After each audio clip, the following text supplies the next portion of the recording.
Bonjour à tous, j'espère que vous allez bien. Alors je vais me taire quelques secondes et j'espère que vous les entendez. Les oiseaux. Eh oui.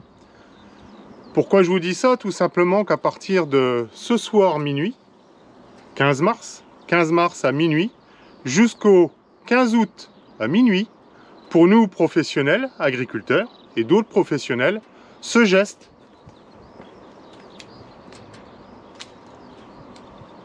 pourra être puni de 3 ans d'emprisonnement et 150 000 € d'amende. Et oui, à partir de ce soir, il est interdit de tailler les haies, les arbres, les bosquets, tout simplement parce que nous arrivons dans une période de nidification, de recherche des oiseaux.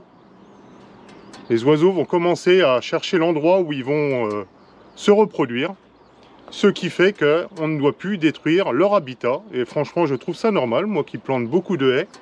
Et pourtant, j'ai à peu près 12 à 15 km facile de bordure de bois et de haies. Et donc, il fallait le faire cet hiver.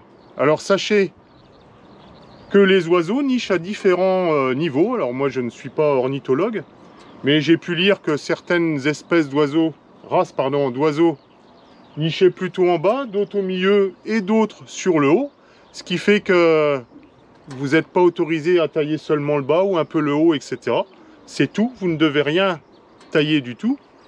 Une petite remarque qui ne concerne pas les oiseaux, j'ai vu qu'il était autorisé de tailler quand même, ou de nettoyer, pas de tailler les branches, de nettoyer le bas d'une haie par exemple, le sol, le bas d'une haie, pour éviter d'utiliser des produits chimiques. Alors par contre, avant, si vous prenez la tondeuse, vérifiez qu'il n'y ait pas des hérissons dedans.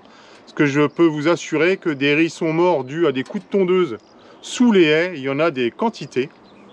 Donc c'est, comment je pourrais dire moi, pas très judicieux comme conseil, on va dire. Ou alors avant, passer quelque chose pour essayer de faire sauver les hérissons, vous les verrez bouger. Et il n'y a pas que les hérissons, dans certaines régions, c'est les orvets, etc. qui sont coupés en deux. Et c'est malheureux parce que ça sert beaucoup. Mais bon, voilà, je ne vais pas vous la faire trop longue là-dessus. Sachez qu'à partir de ce soir, minuit, il est interdit de tailler les haies et les bosquets pour les professionnels. Alors, pour les particuliers, c'est pareil. Mais vous, ça vous est préconisé. Par contre, je vous conseille de vous renseigner au niveau départemental, donc de la préfecture, voire de votre mairie, etc. Parce que, pour exemple, le département de la Haute-Marne a passé le cap l'année dernière. Eux, à partir du 15 mars, c'est pour les professionnels et pour les particuliers, ils risquent exactement la même amende. Ils n'ont plus le droit de tailler les haies, les bosquets, les arbres, etc. Alors, je conçois que ça pose des soucis, surtout pour une année comme il y a eu pour cette année, par exemple, les zones qui ont été inondées, où il était impossible d'intervenir. La fenêtre s'agrandit d'interdiction. C'est normal, avec le dérèglement climatique, les oiseaux commencent à nicher beaucoup plus tôt, et certains nichent encore très très tard, voire après le mois d'août. Moi j'en ai vu jusqu'au 31 août qui nichaient encore des petits. Ce qui fait que la période pour les professionnels pour intervenir dans les champs avec des épareuses, elle devient de plus en plus courte. On ne peut pas passer tous les ans en fonction des cultures. On a déjà des cultures comme les colzas qui sont implantées, donc on ne peut pas passer cette année-là. C'est l'année d'après. L'année d'après, si jamais il y a un temps comme cet hiver, où il pleut, c'est impossible d'intervenir en roulant sur nos jachères, par exemple, qu'on a implantées, ou nos couverts végétaux qu'on a implantés, parce que c'est inondé, comme je l'ai dit. Forcément, ça pose des problèmes aux professionnels. Et je pense aussi, par exemple, en Haute-Marne, je ne sais pas comment que ça se passe pour les professionnels des jardins.